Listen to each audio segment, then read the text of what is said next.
So today I thought it was time for a sweet treat. And with Halloween coming up, I had an idea for the perfect cookie. If you're gonna be staying in this year and watching scary movies, then you must try the kitchen sink cookie. It basically gets its name because it's like everything but the kitchen sink goes into this cookie. You gotta trust me on this one, it's really good.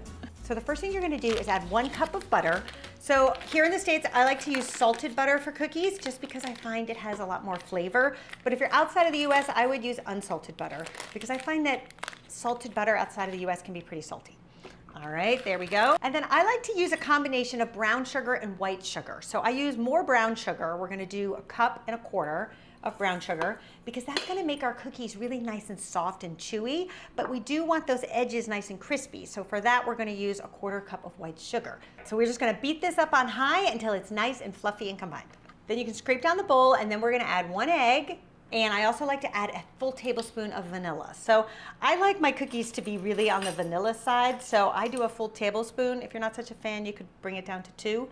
But it's something that you guys always ask me, is that a typo? Do you mean 1 teaspoon? And it's always like, no, 1 tablespoon. Just because I think it adds so much more flavor. Okay, then for the dry ingredients, I have 1.75 cups of all-purpose flour. So I don't like to put a lot of flour in my cookies because I love when they're nice and chewy. And I find the biggest enemy of a chocolate chip cookie is too much flour. So I only do 1.75 cups, and I think that's the perfect amount. And then to that, you're gonna add 1 teaspoon of baking soda and 1/2 teaspoon of salt. And you can just whisk that right up, and then we're gonna add our dry ingredients in. Just a little bit at a time, mixing it as you go until it's all incorporated. So for the mix-ins, we are gonna do 1 cup of dark chocolate chips. In they go. So I like to use the dark chocolate chips because I have some milk chocolate that's coming, and I think it's nice to have both of the chocolates represented. Seeing we're going for the kitchen sink effect. Then we're gonna add 1 cup of pretzels. So the pretzels are salted, which is part of the charm. It's really great to have that saltiness and the crunch of the pretzel with the sweetness of the chocolate. All right, then normally these cookies have chocolate and caramel in it, but I find if you use those little tiny caramels, they can really spread out a lot and make kind of a big mess. So I figured I could just use a Snickers bar instead because it has the chocolate, the caramel, and the added benefit of some peanuts and nougat, right? So I figured that was easier. We're gonna do 1 cup of the Snicker bar, and it goes. I would not make these cookies alone. I would have a friend or 2 because you don't want to be left with a full dozen of these cookies. That could be dangerous.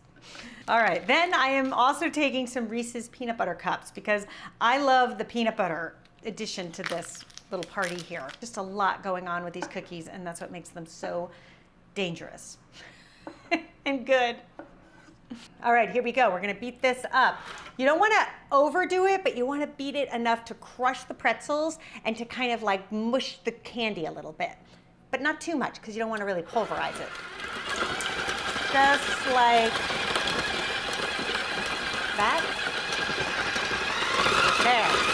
Perfect. Then to portion out the dough, I am using a 2-ounce cookie scoop, which is going to get us a 3-inch cookie. Now, if you don't want a cookie that big, because they are pretty rich, if you want a smaller cookie, just use a smaller scoop. You could use like a 1 ounce.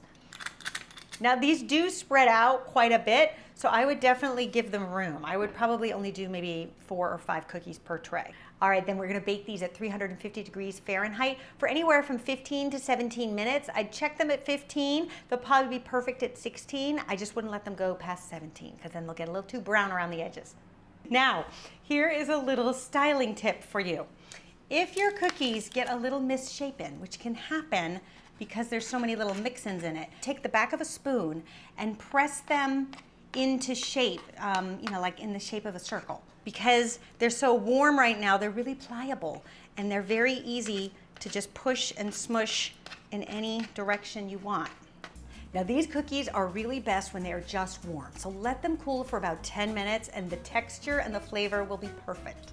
Now I had some that I made a little bit ago before you came. And I will just taste them for you so I can describe how good they are.